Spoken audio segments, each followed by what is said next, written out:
आइए हम लोग अब भक्ति सत्संग मार्ग प्रशस्त का 31वां भाग श्रवण करें। और इस 31वां भाग में भगवान श्री कृष्ण प्रागट्य भाद्र कृष्ण पक्ष अष्टमी तिथि को प्रागट हुए थे, जिसका हम लोग प्रागट दिवस बड़े हर्षोल्लास से मनाते हैं और बड़े आनंद पूर्वक गायन द्वारा, सत्संग द्वारा, अभिषेक द्वारा उन्हें पूजन और श्रवण, कथा श्रवण ये सब करते हैं। ये तो उत्तम है, लेकिन ये सब करने का तात्पर्य क्या है? भगवान क्यों पृथ्वी पर अवतरित लेते हैं? जैसे हमारे श्री कृष्ण भगवान संपूर्ण कलाओं से पृथ्वी पर अवतरित हुए थे, क्योंकि इनमें द्वापर में उसमें सभी कलाओं की आवश्यकता था। इसलिए भगवान श्री कृष्ण अपने सभी कलाओं के 16 कलाओं से अवतरित लिए थे। सिर्फ किस लिए? सिर्फ जीव के कल्याण के लिए। जीव जो अनेक योनियों में भटकता हुआ त्राहि त्राहि कर रहा है और मनुष्य शरीर प्राप्ति के बाद भी मनुष्य होकर भी सही मार्ग पर न चलकर पशुवत आचरण करता है। इसको सही मार्ग पर लाने के लिए बड़े बड़े सुंदर उपदेश देते हैं। जैसे भागवत गीता में अर्जुन को उपदेश देते हैं और बताते हैं, उसमें सांख्य योग, भक्ति योग और संन्यास योग, वैराग्य योग, इस सभी मार्ग को बताएं। सिर्फ किस लिए? सिर्फ मनुष्य के कल्याण के लिए अनेक सी रास्ता बताते हैं परमात्मा। लेकिन हम ऐसे मूढ़ जीव हैं, मूढ़ होकर इस चीज को समझते नहीं हैं। जैसे एक उदाहरण है, किसी रास्ते पर दुकान, मिठाई का दुकान सजा हो, उसमें बड़े बड़े सुंदर मिठाई रखा हो, अनेक तरह से सुंदर सुंदर मिठाई बनाया गया हो और रखा हो। उस मार्ग से अगर शुगर जा रहा हो तो क्या वो मिठाई के तरफ दृष्टि डालेगा? कदापि नहीं, क्योंकि उसे प्रेम नहीं है। कितना हो सुंदर मिठाई हो, उससे प्रेम नहीं है। वो जाएगा कहाँ? तो गंदगी की ओर भागेगा, क्योंकि उसे गंदगी पसंद है, उसको गंदगी चाहिए। तो वो अच्छे अच्छे वस्तु को उसके लिए कुछ नहीं है। हम इसी तरह मनुष्य में ऐसा प्रवृत्ति बना चुके हैं जो हम समझ नहीं पाते हैं परमात्मा का प्रगट का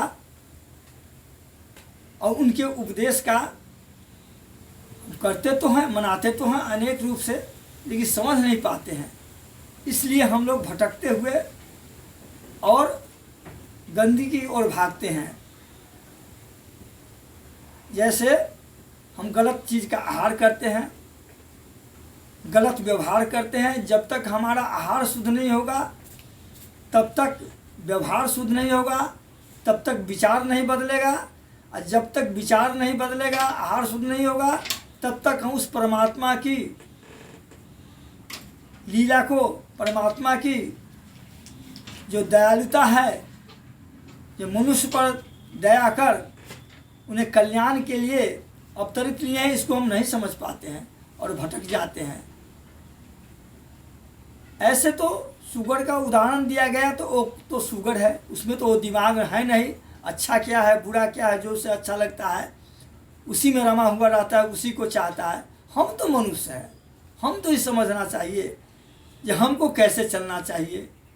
परमात्मा ने गीता में उपदेश दिया और एक रूप में व्यास बनकर 18 पुराणों की रचना की, एक रूप में सुखदेव बनकर उसे भागवत का उपदेश दिया। ऐसे ऐसे सुंदर लीला कर परमात्मा हम लोगों की उद्धार की रास्ता बताते हैं, लेकिन हम लोग उस पर विचार नहीं कर पाते हैं। तो हम क्या उस शुगर की तरह हो गए? हमें तो मनुष्यता होनी चाहिए ना, और मनुष्य का क्या कर्तव्य है उस पर चलना चाहिए, इस पर विचार अवश्य करना चाहिए। और गीता में भगवान जब अर्जुन से उपदेश देते हैं और बताते हैं जीव को कैसे रहना चाहिए, सांख्य योग, ज्ञान योग, वैराग्य योग और भक्ति योग,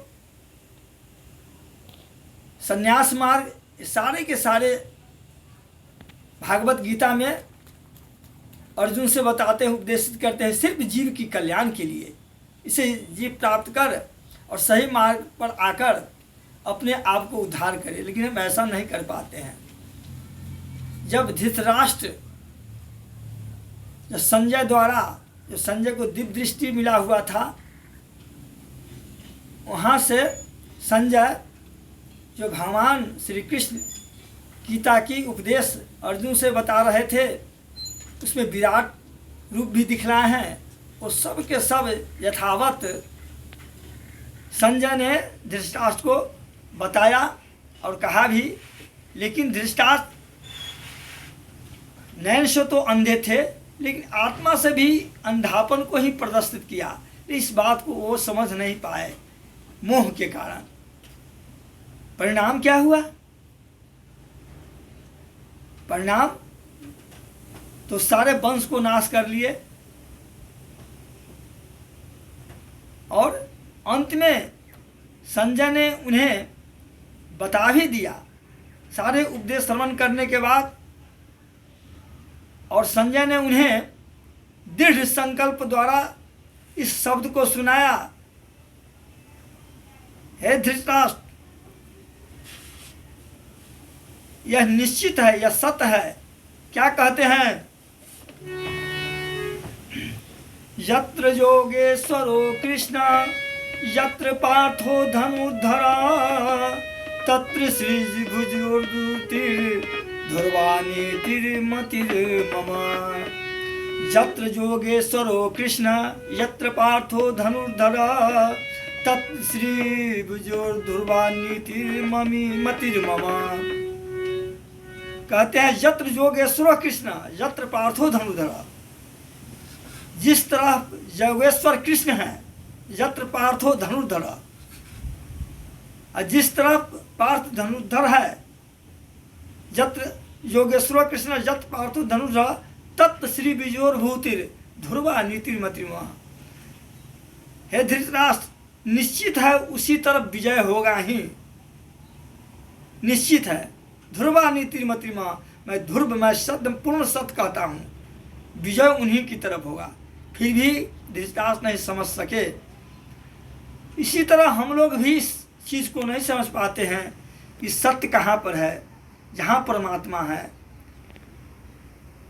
इसलिए हम इस भगवान श्री कृष्ण का प्रागट्य का रहस्य को जानकर सिर्फ जीव के कल्याण के लिए, हम लोगों के कल्याण के लिए वह शरीर धारण किए हैं। इस चीज़ को समझकर, इस प्रागट्य लीला को समझकर, उस पर विचार कर, उस पर आरूढ़ होकर हम भक्ति मार्ग को प्रशस्त करें और अपने आप को सफल, जीवन को सफल बनाएं। जो मानव शरीर मिला है उसको धन्य करें। जय श्री राम, जय श्री कृष्ण, जय श्री राधे।